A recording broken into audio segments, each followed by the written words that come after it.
Um, Hello everyone, this is Paul, and I will give a brief about El-Molo language, um, what we've done as an organization, and what we've achieved so far. First and foremost, El-Molo language is at the verge of disappearing.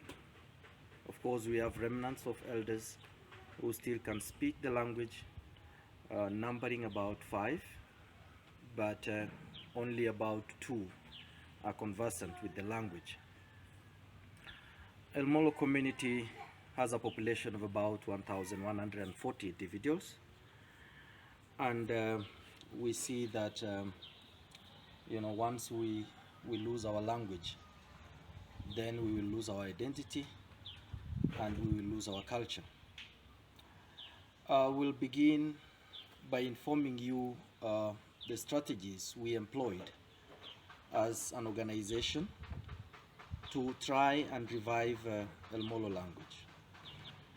Number one, we started by focusing on research, and in our first phase of the project, which we began in 2018, we engaged a linguist, an expert in language matters, and this has really enabled us to know exactly the situation of our language, if at all it will be revived or not.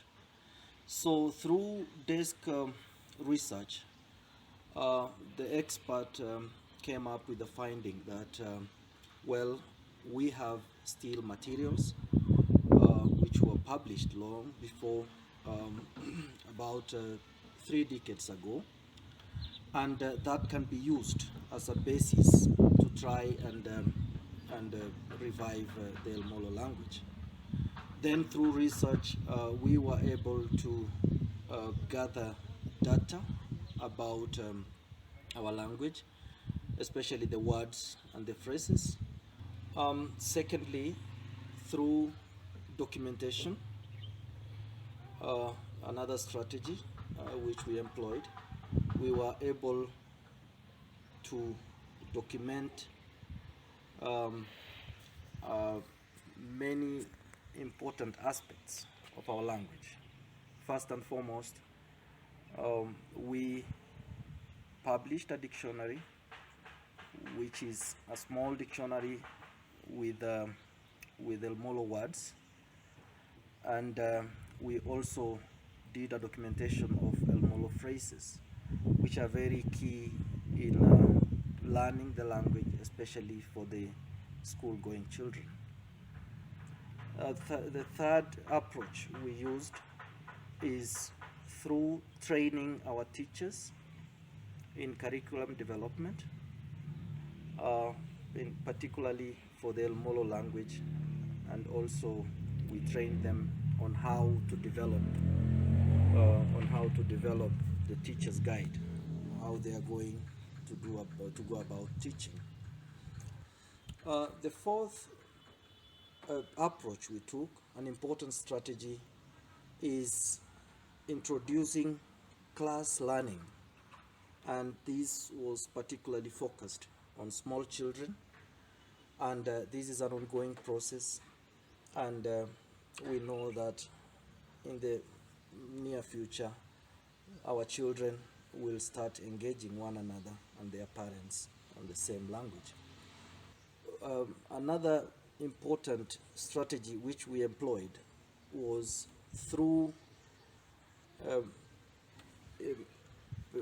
producing our music, and which is very important in language revitalization, because we know through music the children will learn to sing, and they will be guided on the meaning of the songs, and this is so exciting because we've done that, and this will also lead to language getting preserved and also revived. Finally, we also use technology as a very important approach. We have our media team, which really did a good job in doing video recording and audio recording of these language revitalization process.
Jina naitwa Catherine Mireya Lenapir.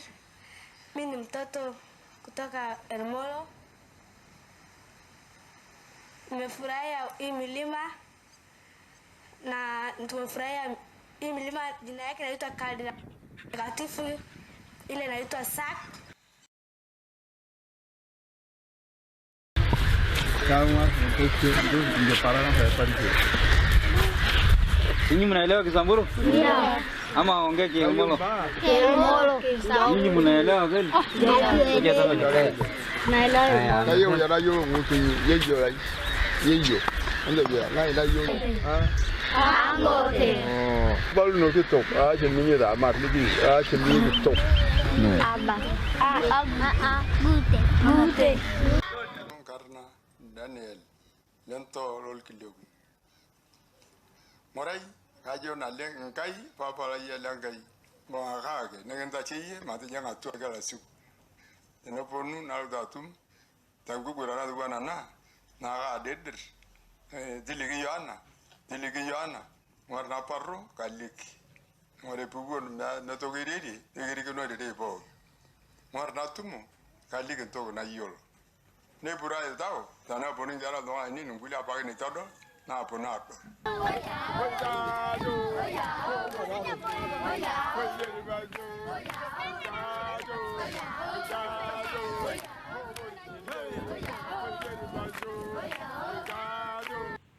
The positive results we've achieved from this is, number one, we got the whole community getting interested and supporting this process. It's very important to note that a community which has been assimilated by the other larger indigenous communities, it's very difficult to actually get the community together to focus on reviving their language. So this was a big achievement because we got their support, and really this will really push this process even further. We've also achieved a lot in terms of teaching the children, and this is an ongoing process. Still, the teachers are there. We have good volunteers who are doing that even without pay. Thirdly, we were able to construct a language class which is just for that purpose, to teach the language to school-going children.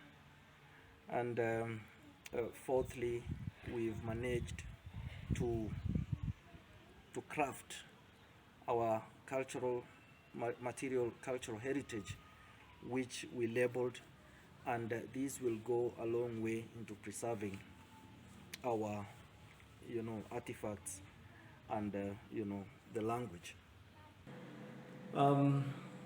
That is a brief about the El-Molo language. And of importance, I will reiterate this.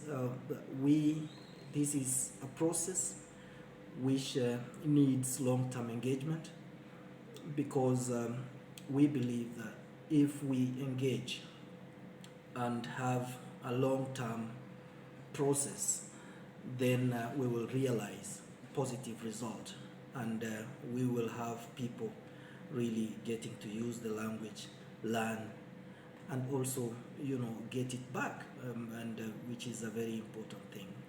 It is our hope as a Gurapau group that one day we will achieve this. One day we will have our people use their language. Thank you so much. I appreciate your time.